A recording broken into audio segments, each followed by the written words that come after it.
his car. He didn't say a word to me. He did not say a word to me. He was furious. He walked at a great pace and left. John Howard doesn't get rattled, but it was an awkward period because you could just sense that some people were starting to say, would this be a one-term government? And, you know, John Howard has worked so hard to get to become Prime Minister. He still had 50 million things he wanted to do.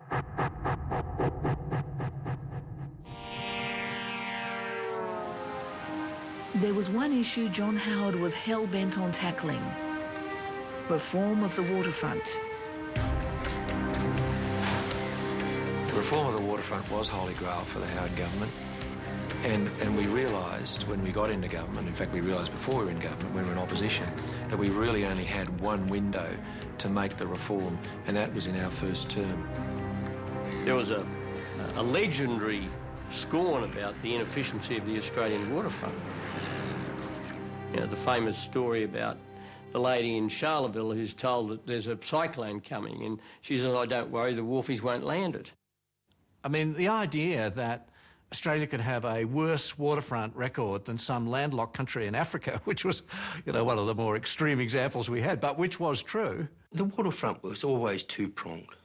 One was to improve the economy, to improve our exports, but the other was that it was a totemic issue to try to reduce union power in this country. John Howard's first step was to change the workplace laws. Compulsory unionism was banned, and the government imposed massive fines on any union that staged an illegal strike. The Maritime Union of Australia was the government's target. Well, one of the justifications for reform would be a strike on the waterfront initiated by the unions over some really ridiculous thing, as is often the case. That then would allow the IR legislation to come into play, allow a dismissal of the workforce, and allow a new workforce to come in. But John Howard knew changing the laws was not enough. Are you able to talk to me now, or...? The government needed an insider, a tough-minded businessman who shared their firm resolve to break the union's monopoly. That man, Chris Corrigan. There was absolutely no chance of a negotiated outcome or of a gradual change. This industry will only change with a radical solution. On the 12th of March 1997, Chris Corrigan met with Peter Reith and John Sharp. Sorry, I'm late. I simply said to them, this is not going to be done in a conventional way. The only way to keep the waterfront functioning is to have an alternate workforce, and that workforce is not going to be trained satisfactorily in Australia. 12 days later, John Sharp and Peter Reith took a radical plan to the Prime Minister. John Howard signed off on what would become known as the interventionist strategy. Although Peter Reith and John Sharp were running the policy on a day-to-day operational level, I was very heavily involved because I wanted this reform achieved. You know, first big dispute under the Howard government was going to be the test of metal, and having John Howard on side was, from my point of view, it was it. 6 months passed.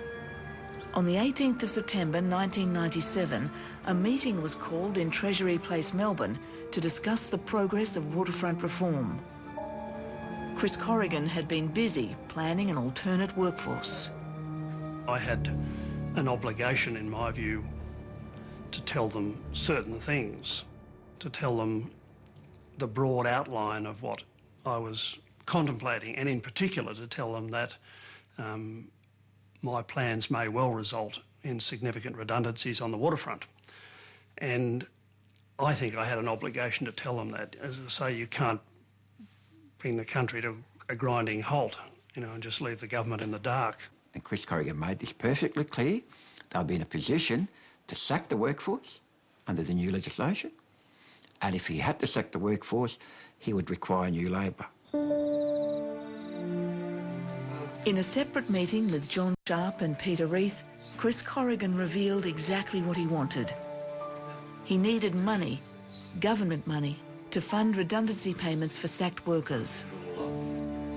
I put it to them in much more specific terms what I required and the scale of the numbers that were involved. Okay. The scale was something like 150 million for us alone in terms of redundancy payments. I remember saying to myself, well, I suppose we'll have to sign up to the industry standard on redundancies. But it was incredibly generous. I mean, it was just completely over the top, basically. With the funds guaranteed, Chris Corrigan could proceed with his top secret plan to train an alternate workforce. The location? Dubai. I want to make it absolutely clear, I never told anybody in government that I had arrangements for people to be trained in Dubai. Never. My memory of it is that Chris was looking. He was thinking about setting up a third-party workforce. He was looking at training them in a number of places, both in Australia and offshore, and Dubai would have been one of those possible offshore sites. I don't think I even knew Dubai was a port, you know. Shocking ignorance, I suppose. I just hadn't done enough flying, I suppose. Keeping a plan like this under wraps was never going to be easy. 2 months later, it blew. An unknown source contacted the head of the MUA, John Coombs. And he then told me that Dubai was going to be the place that was going to be trained. They didn't have a date of departure, but they had a number of ex-army and ongoing servicemen that were going to be sent to Dubai. And that's when I asked the question, where is this starting from? He said, where would you like to start? I said, well, at the top. He said, John Howard. On the 3rd of December 1997, the government was forced to answer questions about the nature of its involvement. Thanks, Mr Speaker. My question is to the Minister for Workplace Relations and Small Business. Have you or any member of your staff or department or any consultant advising the government on waterfront matters had any discussions with Michael Wells, Peter Kilfoyle... You know, the Labor Party were asking me these questions in the House about all these, you know, shelf companies, which I'd never heard of. I mean, just knew nothing, and names of people I'd never heard of. It wasn't as if I'd had somebody ring up and say, well, Mr Reith, we've planned this huge operation and, you know, we've got cranes organised and we've got 50 blokes or whatever it was. I mean, I obviously had no information of that sort. The Honourable Minister for Workplace Relations and Small Business. Mr Speaker, I must say I don't know any of those names of either the companies or the individuals that the member has asked me of, so the answer is no. Well, I think Peter would have known that there was a plan to train people. And what Peter was doing that day was focusing on one part of the question, not answering the whole of the question, which is very stock in trade in politics. I actually rang up Corrigan and P&O, Richard Hine, and said, well, what do you blokes know about this? And he said to me, you better tell me, are you training people in Dubai? Both of them basically said, well, it's not us. I think that was the answer I got. And I said, well, I don't know that I want to tell you that, but if you're asking me deliberately, yes. The plan was exposed. The government was now under fire. Prime Minister, would you be prepared to use mercenaries on the wharf? What an extraordinary question. Well, this has been raised in lately. I'm in favour of everything that's strictly in accordance with the laws of Australia.